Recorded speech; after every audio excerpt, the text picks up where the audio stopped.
Qadrdonlar, O'zbekistondagi eng katta qush fermalaridan biriga kelganman. Nasib qilsa bu joydagi qushlarni ham obzorini qilamiz va tarixini gaplashamiz. Videoda oxirigacha ko'ringlar, zo'r ma'lumotlar bo'ladi.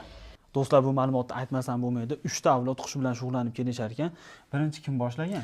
Birinchi o'rinda bobom boshlaganlar 1970-yilda.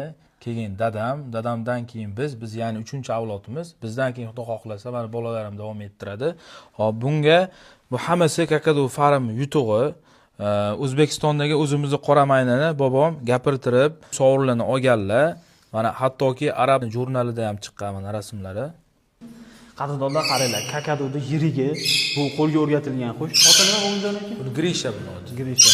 Erkatoy qushlayni adashmasa. Bu rota erkatoy, injiq, hamma nimadan bor, talantdan bor ichida. Bitta sotildi, adashmasa. Jakor bitta sotildi, Xaridorlar kelib bittasini olishdi. Buchi bu. Nargisi aratinga qushi bu. Bu ham qo'lga o'rgatilgan. Qo'lga o'rgatilgan bu ham, qo'lga chiqadi. Bu ham aratinga qo'lga o'rgatilgan. Bu ham o'rgatilgan. aratinga, solnishni aratinga. Nargi tepasidagi lori gibrid.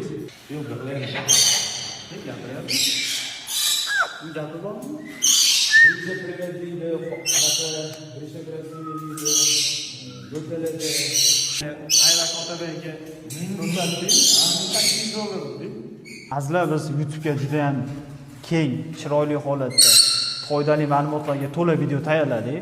Ko'rishinglar tavsiya qilamiz. Sababi Mo'minjon akam 3-avlod hisoblanadilar. Qush boqish bo'yicha 56 yillik tajriba bor. Shundan olib sizlarga berishga harakat qildik. Bundan tashqari Kakadu Farmda Instagramlari bor. O'tib o'sha yerda yangiliklar ko'rishingiz mumkin.